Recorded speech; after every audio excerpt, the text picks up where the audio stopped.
आज रक्षक ही भक्षक बन चुके हैं और अगर उसका चेहरा कोई देखना चाहता हो तो आज के सरकार का चेहरा देख सकते हैं। जिस जनता ने लॉ एंड ऑर्डर के नाम पे सरकार को चुना था वो आज अपने आप को ठगा हुआ महसूस कर रही है।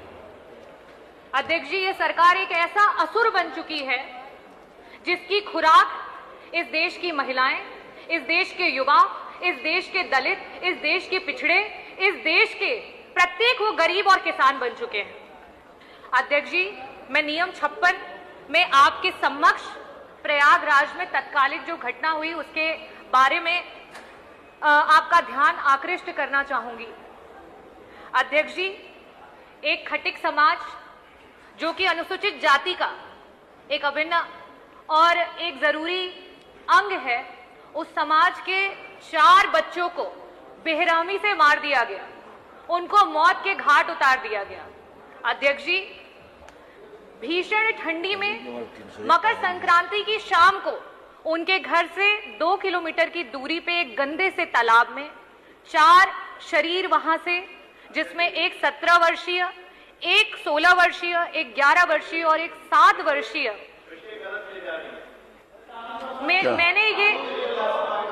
मैंने ये नोटिस में दे रखा है। अध्यक्ष जी, ये मैंने नोटिस में दे रखा है, उसका जवाब आ जाएगा, नोटिस में लिखा हुआ है। अध्यक्ष जी, ये मेरा नोटिस में है, वो जवाब में आना चाहिए।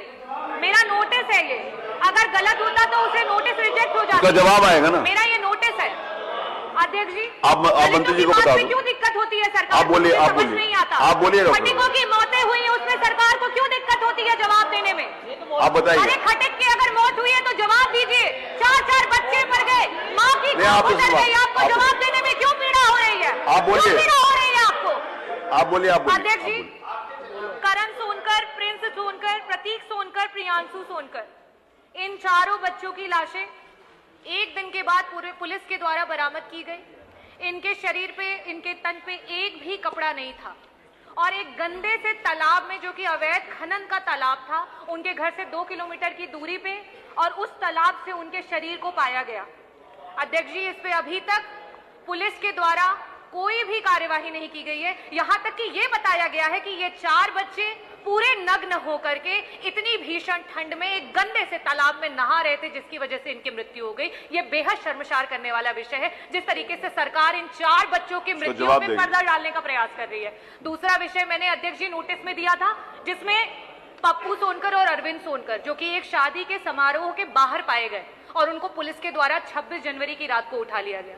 26 जनवरी की रात को उठाने के बाद 28 जनवरी को दोनों को गोली मार दी जाती है। अरविंद सोनकर आज जो है वो इस समय अस्पताल में भर्ती है। पप्पू सोनकर का बेहद खून बह जाता है और इसकी वजह से उसकी मृत्यु हो जाती है। अध्यक्ष जी, बार बार सरकार ये कहती है कि विपक्ष जो है वो अपराधियों का साथ देता है, लेकिन मैं आपके सामने आज ही अखबार में आया कि किस तरीके से हाई कोर्ट ने जो है सिस्टम पे चाबुक चलाया है और साथ ही साथ 30 तारीख को डीजीपी और अपर जो आपके मुख्य सचिव हैं गृह, उनको हाई कोर्ट ने तलब किया और मैं एज इट इज जो हाई कोर्ट ने कहा उसको रखना चाहूंगी कि इस कोर्ट के सामने अक्सर ऐसे मामले आते हैं जहां चोरी जैसे छोटे अपराधों में भी पुलिस जो है घटना में पुलिस एनकाउंटर बता करके अंधाधुंध फायरिंग करती है।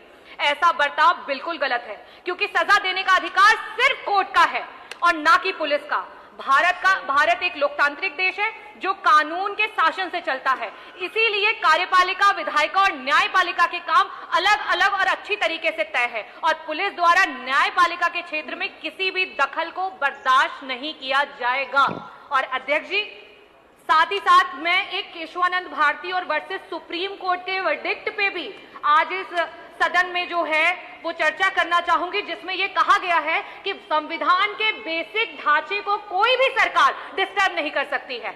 जो आपका संविधान का बेसिक ढांचा है वो कहता है एग्जीक्यूटिव, जुडिशरी और लेजिस्लेटिव तीनों के अपने अपने कायदे, कानून और नियम और कार्य हैं। लेकिन आज कमिश्नरेट क्या कर रहा है? आपके जो कमिश्नरेट है, क्योंकि ये प्रयागराज कमिश्नरेट की घटना है, वहां पे पुलिस ही एफआईआर करता है, पुलिस ही सजा सुनाती है। ये किस तरीके के नियम और कानून ये सरकार फॉलो कर रही है? अध्यक्ष जी, आज उत्तर प्रदेश लूट में, डकैती में पुलिस जो SC/ST के खिलाफ हो रहे अत्याचार है उसमें नंबर 1 हो चुका है, महिलाओं के साथ हो रहे हैं अत्याचार में नंबर 1 हो चुका है, अधिकारियों का विधायिका के प्रति, विधायक के प्रति, यहां तक कि नगर जो न्यायपालिका है उसके प्रति ना तो कोई आदर रह गया, ना कोई सम्मान रह गया। अध्यक्ष जी, आज अधिकारी जो है दलित के, पिछड़ों के, महिलाओं की लाशों पर चढ़ करके फेक एनकाउंटर कर रहे हैं, उनकी लाशों पर चढ़ करके फेक एनकाउंटर कर रहे हैं। किस लिए कर रहे हैं? क्योंकि सरकार उनको मेडल देगी, सरकार उनको टिकट देगी, सरकार उनको कहीं बड़ी जगहों पे जो है चेयरमैन बना देगी, सरकार उनको मनचाही पोस्टिंग देगी। शायद इस वजह से उन अधिकारियों को बढ़ावा मिल रहा है। अध्यक्ष जी, ये सरकार मिट्टी में मिलाने की बात करती है।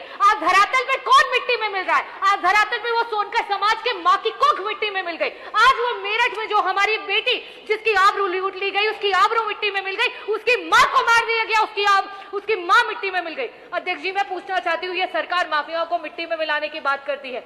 हमारे मंत्री जी, संसदीय कार्य मंत्री जी, शाहजहांपुर का मामला है, शायद आपको पता होगा। एक सब्जी विक्रेता अंचल कुमार सब्जी बेच रहा था, उससे यह पूछा जाता है कि तुम्हारा बाप कौन है, बताओ तुम्हारा बाप ठाकुर है कि तुम्हारा बाप जाटो है। ये बोल बोल करके उसको लाठी मारी जाती है। इन जैसे लोगों के मनोबल को आप लोगों ने मिट्टी में मिला दिया। विकास जाटव जैसे लोग जब अमरोहा में मंदिर में जाते हैं तो उन्हें गोलियों से भून दिया जाता है। उन जैसे बच्चों को आपने मिट्टी में मिला दिया है। अध्यक्ष जी, KGMU जैसी संस्थानों में जिस समय भारतीय जनता पार्टी के गुंडे जाकर के वहां पे गुंडागर्दी करते हैं और सरकार के द्वारा उन पे रोक नहीं लगाई जाती है, इस तरीके के बड़े बड़े संस्थानों को इस सरकार ने मिट्टी में मिला दिया है। अध्यक्ष जी, मैं सरकार से ये मांग करना चाहती हूं कि जिस तरीके से आज इस सरकार में जातिवाद चरम पे हो चुका है, जिस तरीके से इस सरकार में आए दिन गोलियां चल रही हैं, आए दिन फेक एनकाउंटर हो रहे हैं, आए दिन महिलाओं के प्रति जो अत्याचार है वो बढ़ते चले जा रहे हैं, जिस तरीके से दलितों को मारा जा रहा है, मैं सरकार से पूछना चाहती हूं कि सुप्रीम कोर्ट, जो कि हमारे पूर्व जो DGP थे Prakash Singh ji versus supreme court का जो केस है, उसमें वो ये कहते हैं कि अगर जो पुलिस है वो बेलगाम हो जाएगी, पुलिस की अकाउंटेबिलिटी खत्म हो जाएगी, तो इसी तरीके की चीजें आपको धरातल पर देखनी पड़ेंगी। और इनको रोक लगाने के लिए हमें डिस्ट्रिक्ट लेवल पे डिस्ट्रिक्ट ग्रीवांस कमिटी जो है उनका गठन करना चाहिए। क्या सरकार इसके बारे में सोचेगी? हमारे बीच से जो बच्चे चले गए उनके परिवारों को 50-50 लाख रुपए मुआवजा, उन परिवारों के पास न रहने के लिए कोई ठिकान है, न उन परिवारों के पास कोई रोजगार है। क्या सरकार उन्हें, मैंने DM से भी वार्तालाप हुई थी अध्यक्ष जी, मैंने कहा था कि उनको कम से कम जमीनी पट्टा कराया जाए, उनको आवास मिला जाए, लेकिन उस पर अभी तक कोई कार्यवाही नहीं हुई। अध्यक्ष जी, ऐसे परिवारों को क्या सरकार जो है सहायता देगी या सिर्फ धरातल पे जीरो बन करके बड़ी बड़ी बातें सदन में करेगी? अध्यक्ष जी, मैं पूछना चाहती हूं कि जिस तरीके से कोर्ट ने सरकार को फटकार लगाई है और जिस तरीके से पुलिस सरकार की बेलगामा होती चली जा रही है, आपके NCRB के आंकड़े खुद बता रहे हैं कि उत्तर प्रदेश आज देश में पुलिस कस्टोडियल डेथ्स में नंबर 1 हो चुका है, फेक एनकाउंटर्स में नंबर 1 हो चुका है। इन सब को स्टॉप करने के लिए, इन सब पे रोक लगाने के लिए क्या इस प्रदेश को एक होम मिनिस्टर देगी? बहुत बहुत धन्यवाद।